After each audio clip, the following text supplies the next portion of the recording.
یوحنا کی انجیل۔ یوحنا کی انجیل یسوع کو خدا کے ازلی کلام کی صورت میں پیش کرتی ہے جو انسان بنا اور ہمارے درمیان رہا۔ جیسا کہ یہ کتاب کہتی ہے کہ یہ انجیل اس لیے لکھی گئی تاکہ قائرین ایمان لائیں کہ یسوع منجی اور خدا کا بیٹا ہے اور اس پر ایمان لانے کے وسیلہ سے وہ نجات پائیں۔ یوحنا کی انجیل پہلا باب۔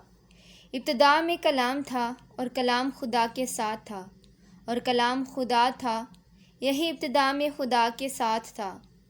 سب چیزیں اس کے وسیلہ سے پیدا ہوئیں اور جو کچھ پیدا ہوا ہے اس میں سے کوئی چیز بھی اس کے بغیر پیدا نہیں ہوئی۔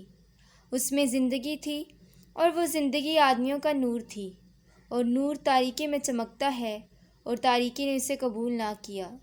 ایک آدمی یوحنا نام موجود ہوا جو خدا کی طرف سے بھیجا گیا تھا۔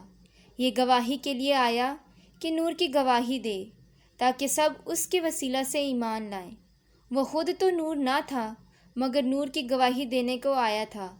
حقیقی نور جو ہر ایک آدمی کو روشن کرتا ہے دنیا میں آنے کو تھا۔ وہ دنیا میں تھا اور دنیا اس کے وسیلہ سے پیدا ہوئی اور دنیا نے اسے نہ پہچانا۔ وہ اپنے گھر آیا اور اس کے اپنوں نے اسے قبول نہ کیا، لیکن جتنوں نے اسے قبول کیا اس نے انہیں خدا کے فرزند بننے کا حق بخشا، یعنی انہیں جو اس کے نام پر ایمان لاتے ہیں۔ وہ نہ خون سے، نہ جسم کی خواہش سے، نہ انسان کے ارادہ سے، بلکہ خدا سے پیدا ہوئے۔ اور کلام مجسم ہوا اور فضل اور سچائی سے معمور ہو کر ہمارے درمیان رہا، اور ہم نے اس کا ایسا جلال دیکھا جیسا باپ کے اکلوتے کا جلال۔ یوحنا نے اس کی بابت گواہی دی اور پکار کر کہا ہے کہ یہ وہی ہے جس کا میں نے ذکر کیا کہ جو میرے بعد آتا ہے وہ مجھ سے مقدم ٹھہرا، کیونکہ وہ مجھ سے پہلے تھا۔ کیونکہ اس کی معموری میں سے ہم سب نے پایا، یعنی فضل پر فضل، اس لیے کہ شریعت تو موسیٰ کی معرفت دی گئی مگر فضل اور سچائی یسوع مسیح کی معرفت پہنچی۔ خدا کو کسی نے کبھی نہیں دیکھا، اکلوتا بیٹا جو باپ کی گود میں ہے اسی نے ظاہر کیا۔ اور یوحنا کی گواہی یہ ہے کہ جب یہودیوں نے یروشلم سے کاہن اور لاوی یہ پوچھنے کو اس کے پاس بھیجے کہ تو کون ہے، تو اس نے اقرار کیا اور انکار نہ کیا، بلکہ اقرار کیا کہ میں تو مسیح نہیں ہوں۔ انہوں نے اس سے پوچھا، پھر کون ہے؟ کیا تو ایلیاہ ہے؟ اس نے کہا، میں نہیں ہوں۔ کیا تو وہ نبی ہے؟ اس نے جواب دیا کہ نہیں۔ بس انہوں نے اس سے کہا، پھر تو ہے کون، تاکہ ہم اپنے بھیجنے والوں کو جواب دیں۔ تو اپنے حق میں کیا کہتا ہے؟ اس نے کہا، میں جیسا یسایہ نبی نے کہا ہے، بیابان میں ایک پکارنے والے کی آواز ہوں کہ تم خداوند کی راہ کو سیدھا کرو۔ یہ فریسیوں کی طرف سے بھیجے گئے تھے۔ انہوں نے اس سے یہ سوال کیا کہ اگر تو نہ مسیح ہے، نہ ایلیاہ، نہ وہ نبی، تو پھر بپتسمہ کیوں دیتا ہے؟ یوحنا نے جواب میں ان سے کہا کہ میں پانی سے بپتسمہ دیتا ہوں، تمہارے درمیان ایک شخص کھڑا ہے جسے تم نہیں جانتے، یعنی میرے بعد کا آنے والا، جس کی جوتی کا تسمہ میں کھولنے کے لائق نہیں۔ یہ باتیں یردن کے پار بیت عنیہ میں واقع ہوئیں جہاں یوحنا بپتسمہ دیتا تھا۔ دوسرے دن اس نے یسوع کو اپنی طرف آتے دیکھ کر کہا، دیکھو یہ خدا کا برہ ہے جو دنیا کا گناہ اٹھا لے جاتا ہے۔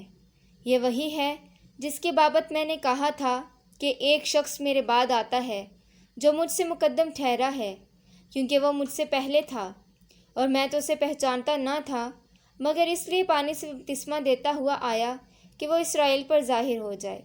اور یوحنا نے یہ گواہی دی کہ میں نے روح کو کبوتر کی طرح آسمان سے اترتے دیکھا ہے، اور وہ اس پر ٹھہر گیا، اور میں تو اسے پہچانتا نہ تھا، مگر جس نے مجھے پانی سے بپتسمہ دینے کو بھیجا اسی نے مجھ سے کہا کہ جس پر تو روح کو اترتے اور ٹھہرتے دیکھے وہی روح القدس سے بپتسمہ دینے والا ہے۔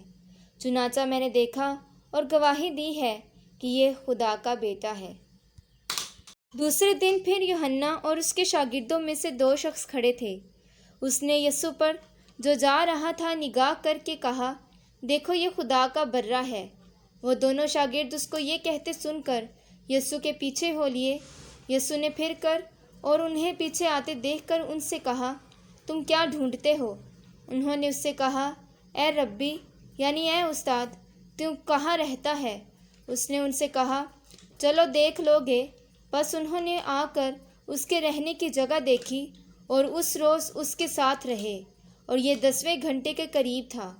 ان دونوں میں سے جو یوحنا کی بات سن کر یسوع کے پیچھے ہو لیے تھے، ایک شمعون پطرس کا بھائی اندریاس تھا۔ اس نے پہلے اپنے سگے بھائی شمعون سے مل کر اس سے کہا کہ ہم کو خرسطس یعنی مسیح مل گیا۔ وہ اسے یسوع کے پاس لایا۔ یسوع نے اس پر نگاہ کر کے کہا کہ تو یوحنا کا بیٹا شمعون ہے، تو کیفا یعنی پطرس کہلائے گا۔ دوسرے دن یسوع نے گلیل میں جانا چاہا اور فلپس سے مل کر کہا، میرے پیچھے ہو لے۔ فلپس اندریاس اور پطرس کے شہر بیت سیدا کا باشندہ تھا۔ فلپس نے نتنیل سے مل کر کہا کہ جس کا ذکر موسیٰ نے توریت میں اور نبیوں نے کیا ہے، وہ ہم کو مل گیا۔ وہ یوسف کا بیٹا یسوع ناصری ہے۔ نتنیل نے اس سے کہا، کیا ناصرت سے کوئی اچھی چیز نکل سکتی ہے؟ فلپس نے کہا، چل کر دیکھ لے۔ یسوع نے نتنیل کو اپنی طرف آتے دیکھ کر اس کے حق میں کہا، دیکھو یہ فی الحقیقت اسرائیلی ہے، اس میں مکر نہیں۔ نتنیل نے اس سے کہا، تو مجھے کہاں سے جانتا ہے؟ یسوع نے اس کے جواب میں کہا، اس سے پہلے کہ فلپس نے تجھے بلایا، جب تو انجیر کے درخت کے نیچے بیٹھا تھا، میں نے تجھے دیکھا۔ نتنیل نے اس کو جواب دیا، اے ربی، تو خدا کا بیٹا ہے، تو اسرائیل کا بادشاہ ہے۔ یسوع نے جواب میں اس سے کہا، میں نے تجھ سے کہا کہ تجھ کو انجیر کے درخت کے نیچے دیکھا۔ کیا تو اسی لیے ایمان لایا ہے؟ تو ان سے بھی بڑے بڑے ماجرے دیکھے گا۔ پھر اس سے کہا، میں تم سے سچ کہتا ہوں کہ تم آسمان کو کھلا اور خدا کے فرشتوں کو اوپر جاتے اور ابن آدم پر اترتے دیکھو گے۔ خداوند کا زندہ کلام پڑھا جانا اور سنا جانا ہم سبھی کے لیے باعث برکت ہو، آمین۔